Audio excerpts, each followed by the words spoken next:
Good evening. Welcome to this Facebook Live event brought to you by the African American Community Partnership Group, AACPG. I am Mary Harris, your moderator for today's presentation. The AACPG is a community needs-driven effort working collectively to help the African American community work through and overcome COVID-19 and health disparities. We do this by providing tools of education and self-care. The AACPG works with other community organizations to provide a united effort of advocacy, education, and social justice. You can follow us at facebook.com/AACPG Lake County or Instagram at AACPG Lake County. I invite you to add your comments to the chat box, click like, and share this presentation with your Facebook, Instagram friends, or you can even host a watch party. Today's session will be a panel discussion on COVID-19 with the nurses of Eta Phi Sorority, New Phi chapter. We will have a Q&A session, so be sure to leave your questions in the comments. At this time, I would like to introduce our nursing panel presenters. Starting with myself, I am a retired registered nurse with 20 years of nursing experience and 20 years of administrative experience as a quality improvement coordinator manager, and 5 years of academia experience as adjunct faculty for the College of Lake County, teaching the clinical and theory for the Certified Nursing Assistant program.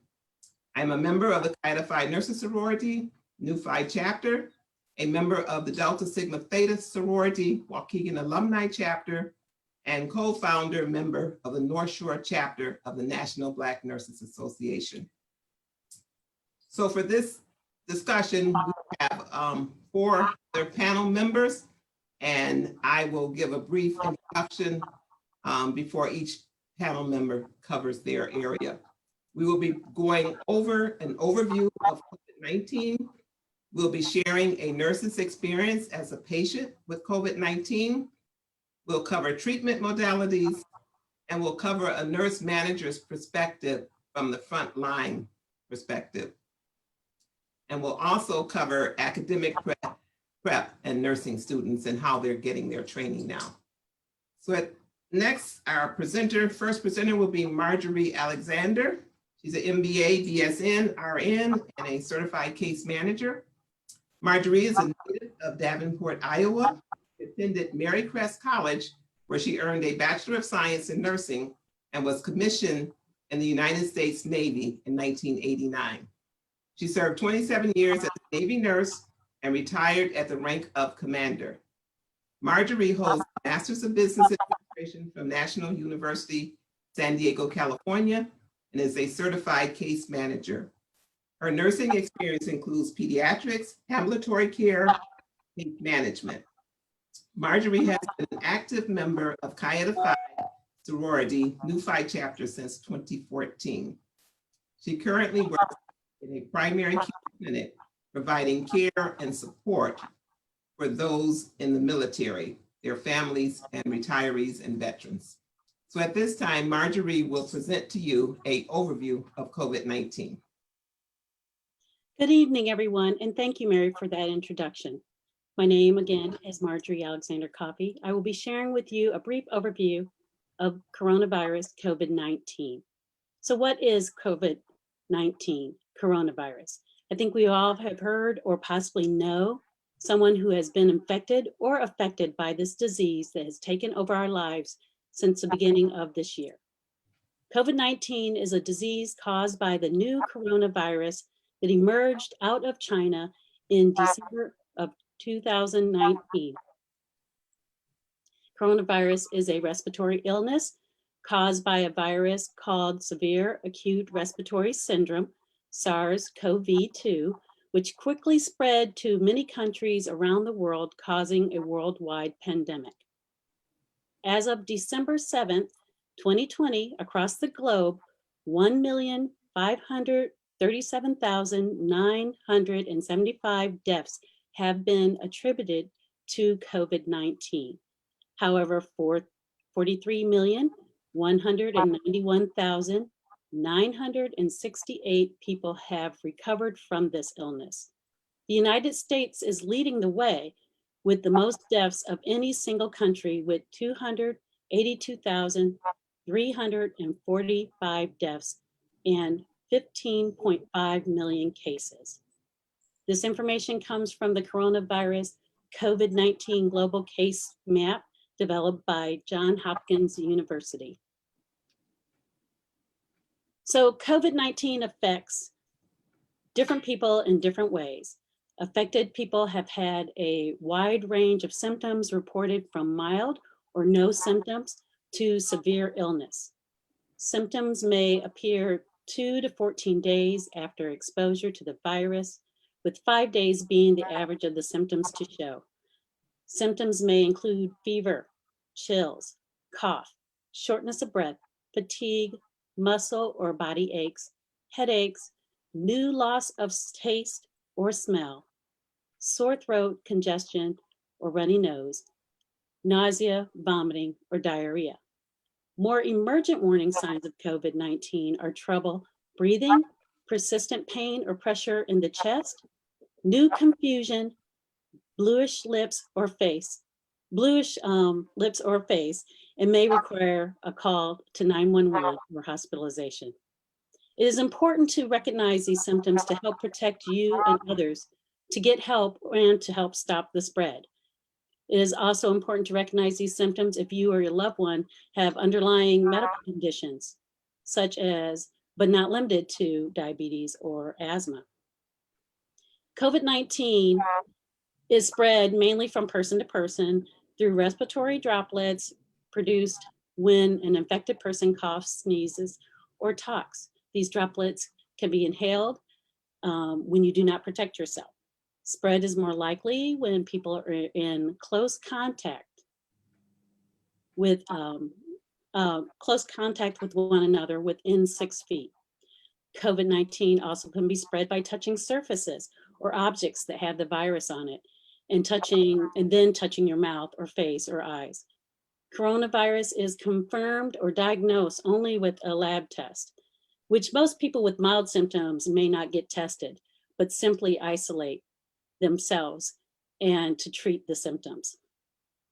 Up until recently, there has not been a vaccine to protect against the COVID-19. Approval for the coronavirus vaccine is on our doorsteps, ready to be rolled out soon. In fact, the UK has started their coronavirus vaccination program early this week, and Canada is starting their program by the end of this week. So how do we protect ourselves until our vaccine is available and is approved for use in the United States?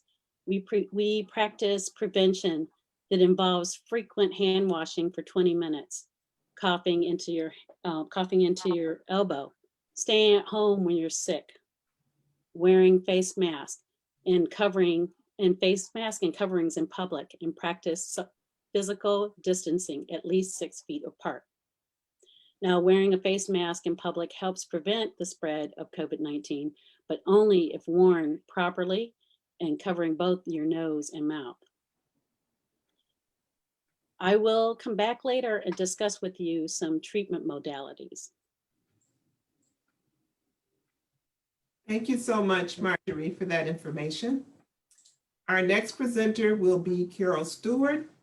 Carol is a retired nurse with 16 years in the Army Corps 801st General Hospital of Fort Sheridan, Illinois. She has 24 years at the VA Hospital, North Chicago, in psych, community health, alcohol rehab, and geriatrics. She also worked at the Lake County Health Department Addictions Treatment Program and retired in 2015 from the College of Lake County adjunct faculty teaching clinical and theory, the Certified Nursing Assistant Program, including the same, the Tech Campus CNA program. Carol is a graduate of College of Lake County ADN program and Alverno College with a BSN program. Carol? Thank you, Mary. Um, I've been in the Army 22 years and I am retired. I am retired from the Army Nurse Corps. Now, even though I didn't have oxygen and I wasn't on a vent, I was very, very, very sick at Vista Hospital with COVID. Now, I'm an avid bowler who bowls twice a week to get my exercise for my diabetes, and I'm an active senior citizen. Now, looking back, I was in a bowling tournament on Saturday, the 24th of October this year. And as an 80-year-old and a retired nurse, I knew the importance of following the rules set forth by the Center of Disease Control as regarding COVID. Now, we all at that tournament wore our masks and maintained the recommended distance. We used hand sanitizer, we drank water, and I took every precaution to be safe. My symptoms started with numbness and tingling of both arms, a runny nose, which I thought was an allergy, and a dry cough in the morning. Then on Tuesday, November 3rd, which was voting day, I experienced extreme weakness, dizziness, confusion, shortness of breath, chills, and fever. And while voting, I was so weak, they had to get me a chair to sit down. By Thursday, my body aches and weakness were so profound and painful, I felt like crying. I began to urinate frequently. I couldn't smell or taste, and I was so nauseated continuously. So I hadn't eaten in about 2 days. That Thursday morning, my daughter came over after working the night shift, and I told her, I'm going to the hospital. And so she took me. And I want to add that my eyes were affected as well. I had blurred vision. I told her I felt like I was dying and was in a lot of pain. I got to the emergency room with a temperature of 100.4 and the symptoms that I mentioned, but they wanted to send me home. My daughter insisted that they take a COVID test, which was positive, and my diagnosis was also adult dehydration. So they did take me into the hospital, and I was treated with IV fluids with saline for 2 days. And I got one Tylenol, 500 milligrams for the body aches and pain. Now, even though I was eating very little due to the nausea, I was sent home after 2 days to continue my recovery. The Lake County Health Department called me, their Lake County Health Department COVID-19 resource team called me and asked me, were there any resources that I needed? And I told them that I needed food. I couldn't prepare food for myself, and I lived by myself, and I was still very, very fatigued. So they saw to it that I got uh, food twice a week on Tuesday and Thursday from a restaurant in Highland Park that only had to be heated.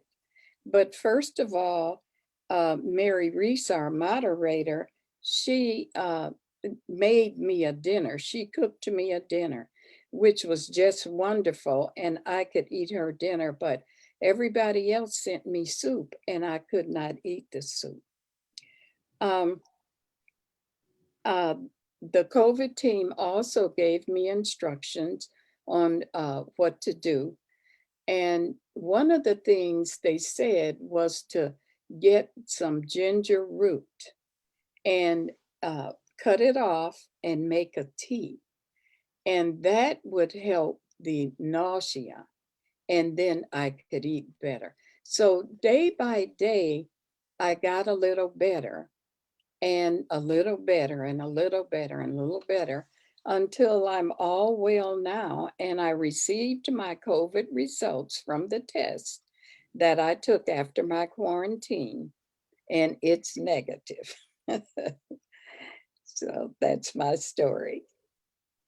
Thank you so much, Carol, for that. And we are so happy that you're on the mend and doing well now. Yes. It's great. We're going to go back to Marjorie now. She's going to give us some treatment modalities. Marjorie. All right.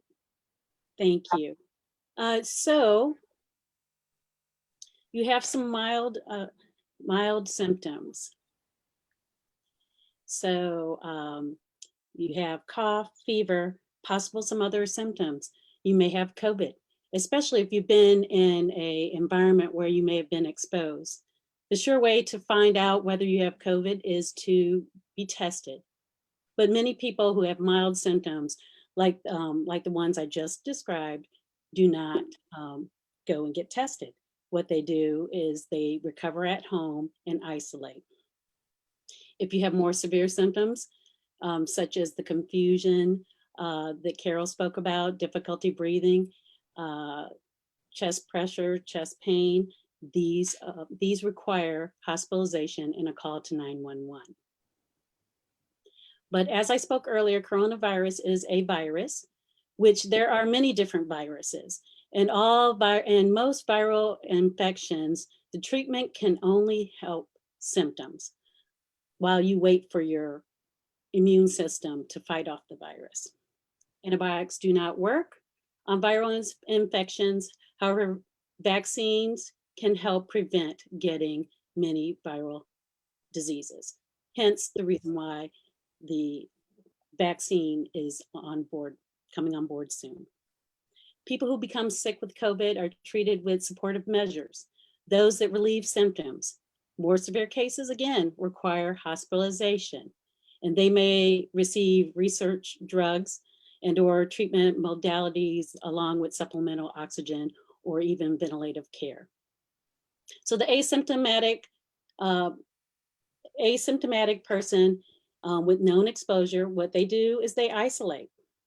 So they isolate until a few days until they are able to go back to work or back in their settings, but usually 14 days because you don't, you've been exposed. Mild illnesses, signs and symptoms such as the fever, cough, sore throat, you monitor those symptoms and manage those symptoms until clinical recovery is achieved. Moderate illness, that includes you have some decreased oxygenation, evidence of low respiratory disease such as pneumonia. The pneumonia can be treated with antibiotics, and then you're going to be evaluated daily to see how you're doing. And when the pneumonia is cleared up, the antibiotics are discontinued, and you continue to monitor that you don't have any more symptoms. Severe illnesses, the oxygen levels are below what we call 94% oxygen level. Oxygen therapy with possible low flow oxygen and even ventilative care. That again is going to be hospitalization. And critical illness includes acute respiratory distress, septic shock, cardiac dysfunction. These patients require intensive care unit care to treat both the COVID-19 and the medical condition. So it ends up being like your grandmother said, like she used to tell us, you need to take it easy. People don't want to do that, but you need to take it easy. Get lots of rest, plenty of fluids, like Carol said, hydration, hydration, hydration. And then taking those over-counter medications such as the Tylenols, naproxen, which could be Aleve, or ibuprofen, which is the Advil, the Motrins, to help lower the fever, help make you feel comfortable during your bout with COVID. It's not a cure, and it doesn't treat the virus itself, but it will make you comfortable. You may also hear of people trying to do immune boosting supplements such as vitamin D. We get vitamin D naturally through food and through the sun, but many of us don't get that in our diet. So there are some people who will take those supplements in order to keep their immune system up and help fight off those COVID symptoms. Also maintaining a healthy lifestyle along with minimizing close contact with others outside your bubble and wearing that mask in public. Clean and disinfect frequent touched surfaces and washing your hands over and over again for 20 seconds. I was getting ready to say 20 minutes, but it's 20 seconds. You don't have to go 20 minutes. That's a little bit too long. So I will have some more questions. I will take questions about the treatment if you have any more. There was one question that came in, not specific about the treatment, but the question is, where can people find information about testing? And does the insurance cover testing? So anyone on the panel can answer that question. I can answer that, Sorrow Mary. I think the testing is free, and it's on Water Street in Waukegan. In Waukegan, it's on Water Street, and you just go there and you fill out some papers, and they test you, and then they send the test back. And anybody can get tested. They don't have to have had COVID to get tested. They can just get tested. Okay, thank you so much. That was the only site that I was aware of at the present time for this local area. But I do believe there are more testing sites. Well, you know, the Jewels at CVS at Jewels in Waukegan on Granville Avenue, they had testing, and they said testing was $149, but they didn't have any more kits to test. And they were sending everybody to Water Street. And it doesn't take long at Water Street either. You're there about an hour, standing in that long line or in your car in that long line. It's only about an hour. Okay, thank you so much, Carol. We're going to move on now, and we're going to hear from Brenda Wood, BSN RN. Brenda is a case manager director. She's a graduate of CLC ADN program and Purdue University for her BSN program. Brenda has been a nurse for 7 years. She has advanced quickly, beginning as a telemetry nurse, then assistant manager for telemetry and med-surg, then moved into nurse manager for medical surgical unit and to case management director. Brenda is the current president of the Chi Eta Phi Nursing Sorority Nu Phi chapter. Brenda? Hello, everyone. Thank you for joining. Thank you, Mary, for the introduction. I want to let you guys know, I know there's a lot of myths out there that COVID's not real and all that sort of stuff, but it is real. And for those of you that may not have a response to people that say that, I mean, ask them, how many people have they buried? You know, how many loved ones have they taken to the hospital and they've never seen again? How many code blues have they done? How many people have they intubated? How many families have they had to talk to deliver them the news that the prognosis was poor and that their loved one was going to pass away? I can tell you that it's a little bit different this time around for us in the hospital, because literally the first time around, we probably had 60% of the Lake County population. So what that means is that this time around, yes, there's a lot of people, but you've only got 40% of the population. So that's a help for us because that means that our ICU is not overcrowded as it was the first time around. Literally, we were 30 beds for our ICU. Normally we run 20. So we had a whole lot of overflow. So it's much better this time around with regards to supplies and that sort of stuff, but it has a different twist to it, a different feel. We're seeing people die every day. We're not putting people on vents as much because that's not the recommendation anymore. But the people that have been going on vents, they have been dying. And that's pretty much what the studies say, is that 60% of people that go on the vent don't make it off the vent. It's hitting us hard from the front line because we're starting to see our peers, people that we work side by side with, and they're being intubated. So we're praying religiously, that these people will come off the vent and that they will be in that percentage that makes it. But the longer they stay on the vent, the grimmer the prognosis is for them to get off of the vent. A lot of things that we've noticed is that people wait too long. A lot of times people are in denial. It's okay if you think that you have COVID to go get tested. Do you have to go every single week? Do you need to go every single day? No, that's probably too much. But you do need to get tested even if you think that you have COVID. Stay away from people. People feel that they're in a bubble. My niece, I call her, my best friend's daughter, she considers her bubble to be safe, but she doesn't know where those people in that bubble are going. She doesn't track them. She doesn't stay with them. So those bubbles that you think are safe turn out to not be so safe. We've noticed that a lot of people who get it from their inner circle, the family, the friends who they've considered to be safe. So nobody is safe.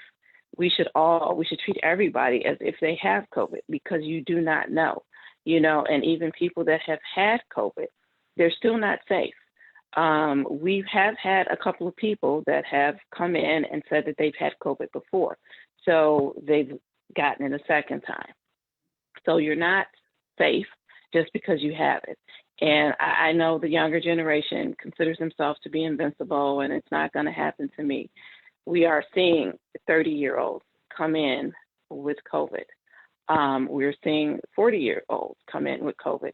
It's not just the elderly. This time it's a younger population that's being affected by COVID. And it's very disheartening that you see these people come in and they're doing fine. They're talking just like you and I are talking right now.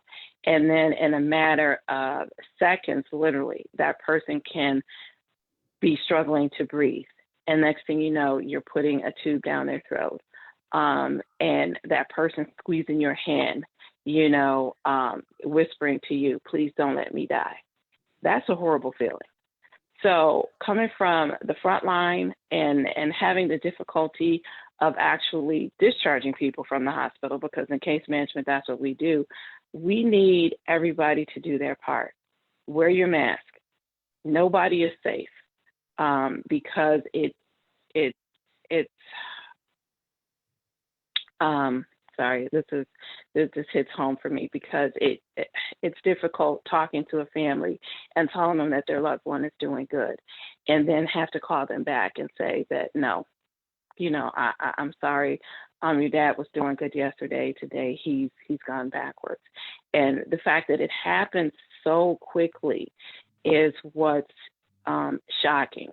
I literally talked to a patient, say today, and reported to his daughter he's doing well. Come back the next day, he's confused.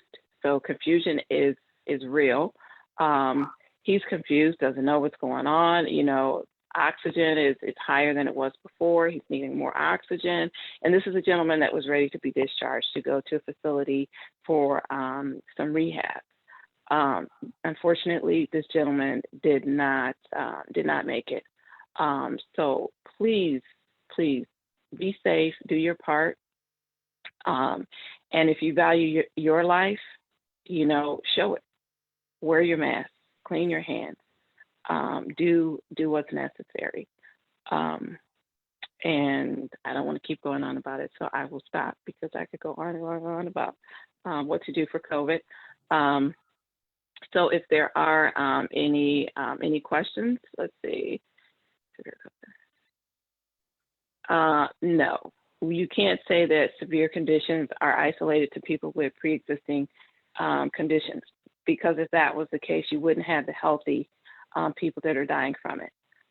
So not everybody that dies from COVID has had pre-existing conditions. Does that make you more vulnerable because you do have pre-existing conditions? Yes, it does. But that's with anything. Anybody that has pre-existing conditions, when they take sick, they're at greater risk for dying. So it has nothing to do necessarily with COVID per se. Pre-existing conditions hurt you in any type of illness. Any other questions? No? Okay. Well, thank you, Brenda, for that very pointed information. It's really a reality check, because I know it's heard in the media how severe this virus is, the numbers of individuals that are dying from this virus, but somehow that kind of glosses over. People don't really internalize it and make it personal. But when you're on the line and you see that day to day, it gets very personal. And I could just hear it in your voice to just to try to get the people to recognize the seriousness of it and to recognize that they do have some control over it. Because taking the basic precautions, isolating themselves, and then making sure of the hand washing, and if you must go out, to just make sure that you're keeping that 6-foot distance. But the best thing is mostly it's just pretty much, if you just don't have to go out, isolate yourself and stay in, because it's a pretty grim picture for many. So thank you so much for that. Are there any other questions, or does the panel have anything they'd like to interject at this time? Not at this time, Mary. I would take up the whole hour that we have talking about COVID. So let's keep moving. Oh, okay, thank you. So we will move on now to hear from Sonia Cooks. She's going to give us what's happening in the academic setting and in the preparation of nursing students. Sonia is an MSN, RN, CNE, Certified Nurse Educator, and a Doctor of Nursing Practice candidate. Sonia has been a nurse for over 20 years, working in various clinical practice environments, and have spent the past 11 years working as a full-time nursing faculty at the Gateway College. As a nurse educator, Sonia's role primarily consists of working with the 4th semester senior nursing students. In addition, Sonia is a human patient simulation facilitator. In this role, she guides, instructs, and supports students towards achieving concrete learning objectives. Using this platform for clinical instruction has become a valuable resource, as students have been limited in obtaining direct patient contact. Sonia? Thank you. Thank you so much, Mary, for that introduction. And thank you for allowing me to be part of this panel discussion. I think it's so important to, recognize how academic preparation and training of our students has changed during this pandemic era. I also want to say I'm glad Soror Carol is doing better. I mean, she's so precious to us in many ways, and she obviously represents a vulnerable population, and just, being able to present her lived experience and what she did, the steps she took to stay safe, and yet she was still, contracted COVID. And also, Sora, Brenda, thank you for, giving us some insight into the frontline workers, what they're going through right now. You described their challenges, some of the stressors, and just some of the things that they're experiencing. And so I also want to celebrate some of the things that I know that the frontline workers are doing too. This pandemic has caused them to be very creative and very innovative, coming up with things that, being creative in terms of the space, space allocation, thinking of staffing models, supplies. Some of the nurses have been behind some of the new PPE innovations. So there's a lot of wonderful things that have come out of that. You talked about, being with patients at, time of death when family can't be around. There's been nurses who've been instrumental in, making sure video conferencing has been available, using social media and things of that nature. So nurses have been, put in some pretty unique situations as a result of COVID.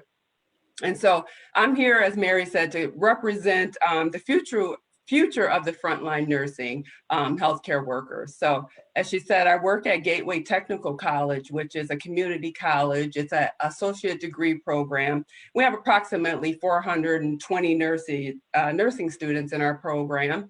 And I'll say around March 2020, when our program and many others, dealt with the effects of COVID, our clinical partners, one by one, began to cancel students from attending clinical sites. Initially, it was because of fear of the unknown, and then it was due to infection rates and conservation of limited personal protective equipment supplies. And so as a result, and somewhat overnight, we had to turn to alternative means of educating the students, both didactic and clinical hands-on experience. So we reverted to remote learning, which is online learning in a sense, but it's not as crisp as online learning. So a lot of the things that we were doing naturally face-to-face, we had to take it in a distant learning format. In terms of replacing the hand direct patient contact, we did virtual simulation, things like that. And then as the positivity rates began to lessen in the fall, some of the courses were held using a hybrid format, which means following the CDC guidelines, we only had limited capacity face-to-face, and then the other would be via remote learning, and most of it was Zoom. And then we utilized our human patient simulation to augment the direct patient care experiences.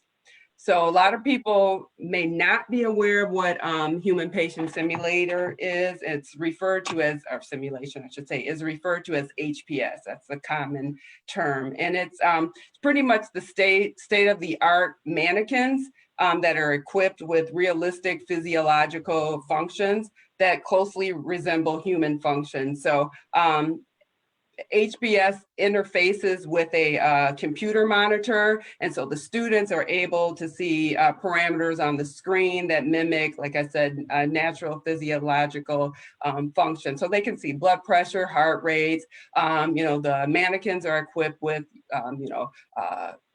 breath sounds, anatomically correct anatomy and things of that nature. So it really does mimic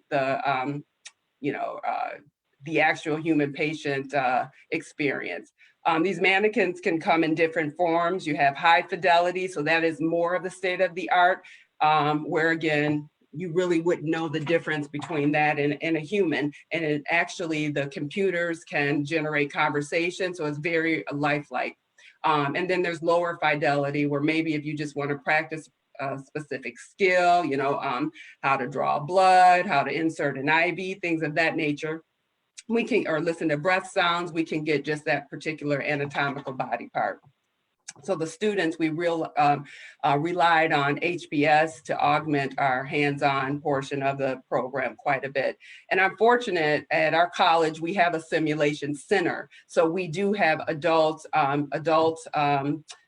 male, female, OB, pediatric, infant simulators. We have all those type of things. So we were able to give our students a pretty well-rounded experience. We also have what we call standardized patients. So we would role play. So it may be a faculty or another simulation facilitator could role play, the physician or any other interdisciplinary care team member. So that obviously aided to the realism of some of those scenarios that the students were exposed to. So again, simulation can, as a facilitator, based on what the objectives are for those students, I can create that experience for students. So, if it's about, heart attacks, the care for a patient who has a heart attack, or in the situation, patients who have respiratory distress syndrome related to COVID, we can create scenarios where students are placed in those situations and they have to use, the nursing process and make sure they prioritize their care and deliver specific interventions to help those patients. So those are just a few things. We also, because everything is electronic in healthcare, we have some programs that mimic the electronic health records. So students are able to come in and use computers on wheels to use the scanning to scan the patient's medical records, to look at their health history, to make sure that they safely administer medications and things of that nature. So that has been quite a blessing for us. I know just being involved in a lot of groups around the world that not everybody is as fortunate as we are in terms of being able to deliver that to our students. So I'm grateful for that.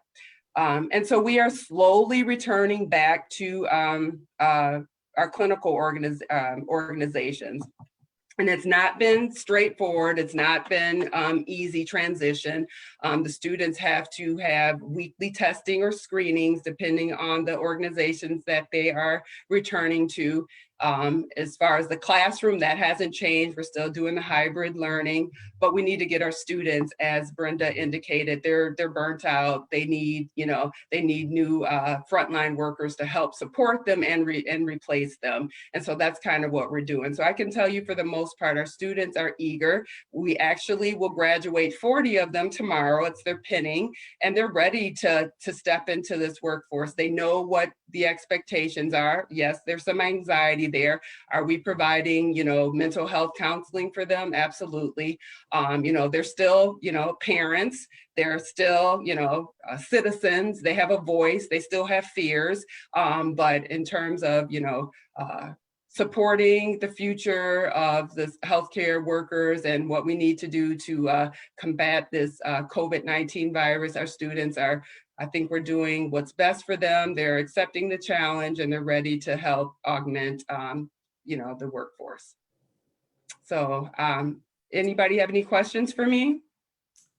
There is one there specifically that you can take, Sonia, that's in if you can. The mannequins are outstanding, but do students feel prepared once they complete the program? So absolutely. I mean, like I said, there's some anxiety with it, and a mannequin cannot replace that, human interaction. And there's no doubt we try to limit it because we are bound by our accrediting bodies that the students can only have, so many hours of patient simulation experience. But at the same time, if we can't get back in these organizations, we have to do what's best for the students. So absolutely.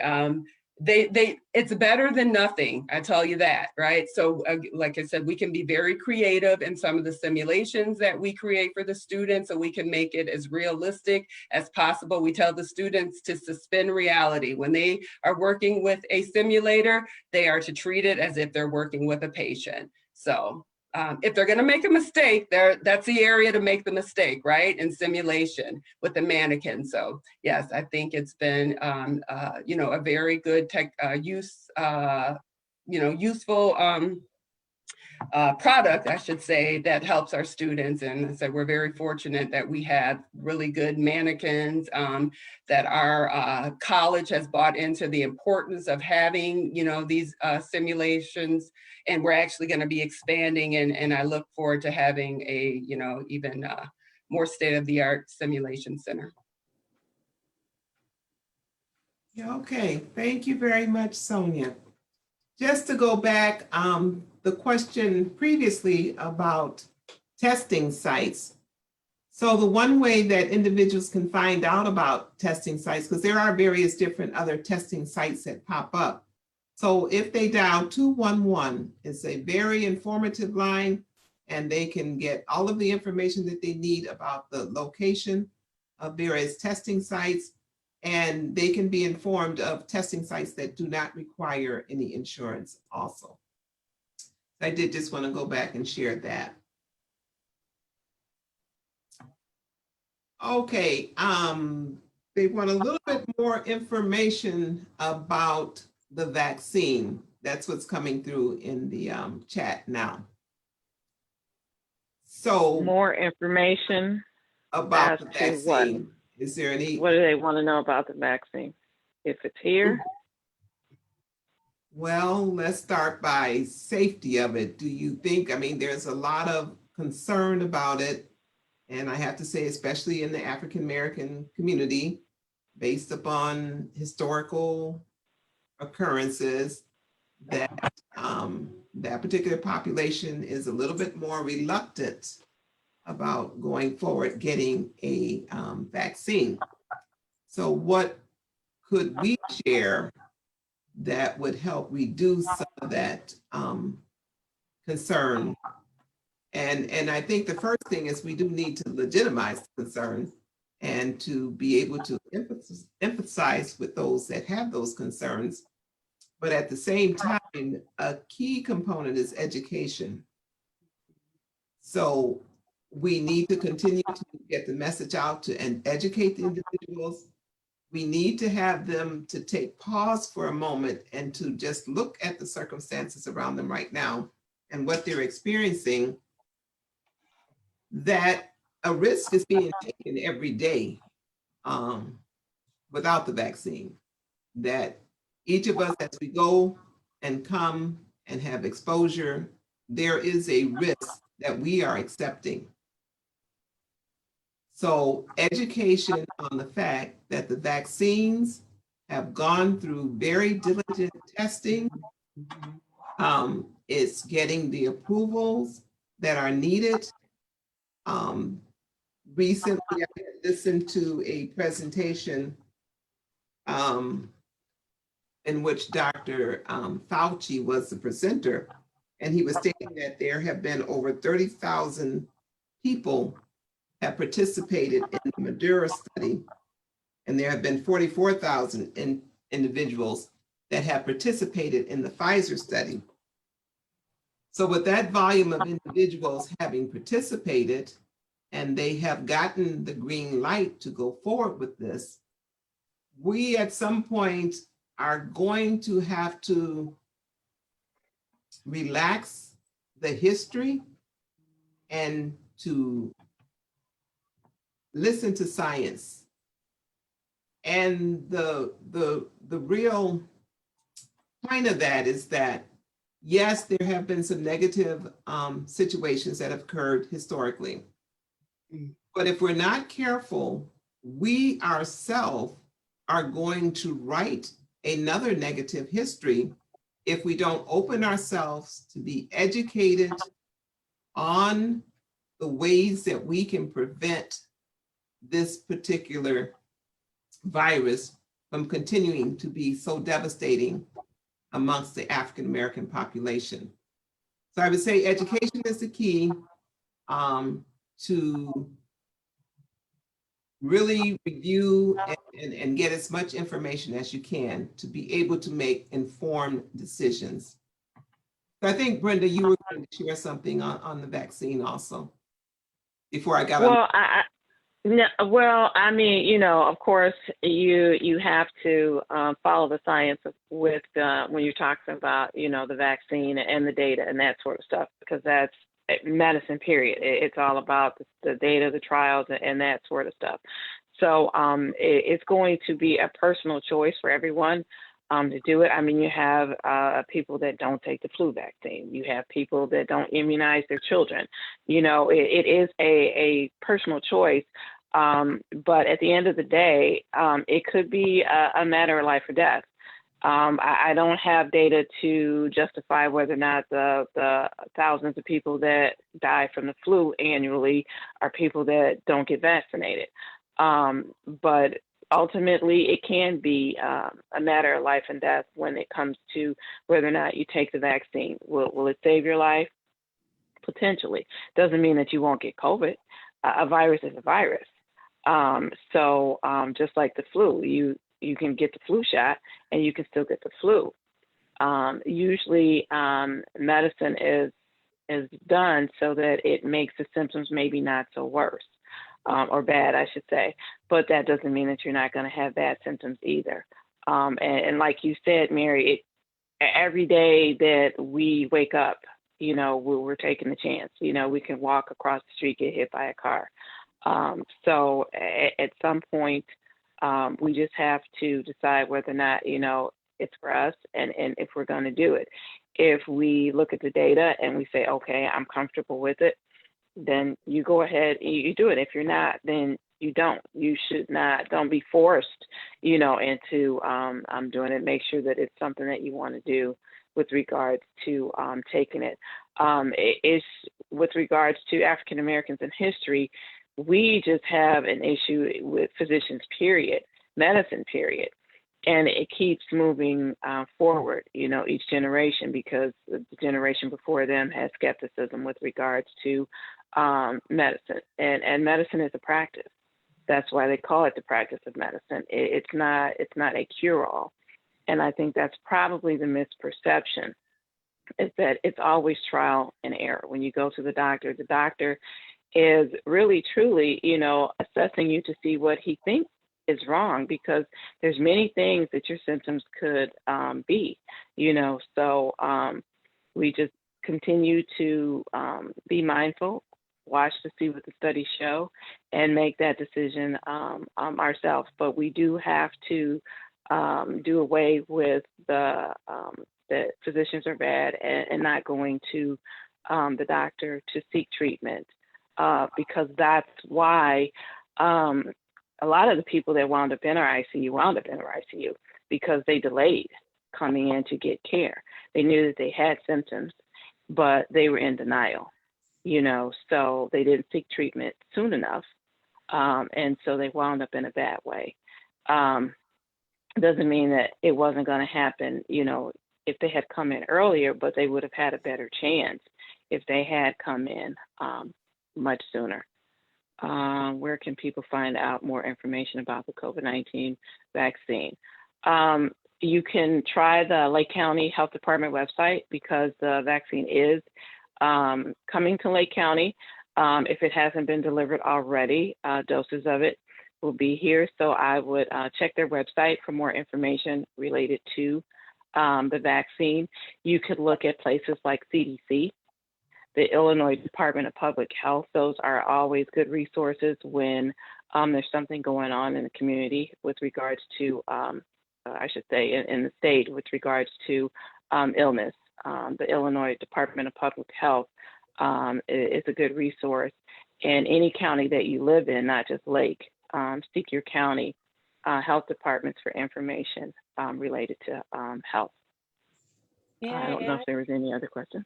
Well, I don't see any more questions, but I also I want to say that we have to trust and believe that the FDA has helped conduct clinical trials, and they have found that the benefits of this vaccine outweighs the potential risk of getting COVID. Right. So we have to trust that the FDA is looking out for all best interests, and not, and this is not the clinical trials. It was just, on the African American community. This is, everybody. So, so we have to believe that the benefits of this vaccine does outweigh the potential of getting COVID, and then also stopping the spread of COVID. So, and that exactly correct, Marjorie, because medicine in general, any pill that you take for any type of problem that you have, it's been through the same thing, you know, and there's side effects to anything that you take, you know. So you're right. When they put something out, they put it out because the good outweighs the bad. And that's what you have to look at. And there's going to be side effects to anything that you take. There's nothing that's side effect free. So. Right. And I mean, we know that with the UK, when they just rolled out their vaccination program, they did have out of the numerous vaccines that they provided, it was reported only 2 had a negative reaction to the vaccine. So when you think about the numbers of the numbers, again, you got to think about, you know, they would never put out anything that is going to harm a large group of people. So. Right. Yeah. Right. That is the goal, that you do the most good for all. Good for. Yeah. Are you encouraging people to take the vaccine? Me personally, no. I am not encouraging anybody to take the vaccine. I'm just saying make an informed decision. And I agree. And that's really what it has to be. It has to be an informed decision, and keyword informed, because a lot of people make decisions and they don't do the research themselves. So with anything, seek it for, you know, for yourself. Do your own homework, do your own research. Don't do it because, you know, your next door neighbor went and got it, you know, and said, oh, you should get it because it's okay. You know, no, do your own. You know, investigate, ask your own questions. If you have a primary care physician, reach out to your primary care physician. You know, if you go to the Lake County Health Department, reach out to them. Use their website, use the CDC, FDA. There's plenty of avenues that you can utilize. And with regards to, do you think it's safe? Each person is going to have a different reaction to anything that they get, whether they're ingesting a pill, whether they're taking an injection. Everybody is made differently, so everybody's going to respond differently. That's not something that you see outwardly, because it's a chemistry that's within our body. So how we respond with our antibodies and a reaction to it, it's an invisible reaction that nobody will see. So it's a chance that everybody takes with anything that they do when you're talking about medicine, period. I mean, we've seen people take blood pressure pills, and then all of a sudden now they have a reaction to blood pressure pills that they've been taking, you know, for years. So it's going to be your choice. Just make an informed decision, because I don't want anybody saying, well, she said to go take that COVID shot. No, that is not what I'm saying. And I'm not saying that it's 100% safe. Just everybody will have a different response to it. No different than the flu shot. Some people get the flu shot and they swear that the flu shot gave them the flu. So I don't know if there's truth to that or not. That person could have already had some ailments beforehand that they didn't know that was going on. And yes, they did wind up with the flu. Do not know. I cannot validate that. So I really think that vaccination is important. It's an important tool to help stop the spread of the pandemic. But again, now we have to do our parts with the wearing the mask, social distancing, and then all those other measures that we talked about earlier. So the vaccine is just a tool. It's also stay home. That'll help. Staying home. It's also important for people to know that they shouldn't have any ailment and take the vaccine at the same time.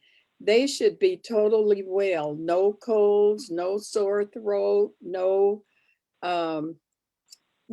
weakness or no anything. And they should be well when they take that vaccine. That's a very good point, Carol, because a lot of people don't realize if they have or they're feeling kind of sick, not to get the flu shot. Right. You know, they still go ahead and they get the flu shot. But you should not have any symptoms. And sometimes when you go to get a shot, they fail to ask you that question. So that's a very good point to make, that you don't want to have any sickness or feel sick when you go to get an injection of that magnitude. Well, one of the questions on the vaccination information sheet that you have to do a questionnaire, it does ask, are you feeling sick today? And if you are sick, we will, we will not administer any vaccine if you're sick. And that is, I work in a primary care setting. And so vaccination is one of the things that we do in our clinic. We don't have the COVID vaccine yet in our clinic, but we have all other vaccinations in our clinic, which are all recommendations.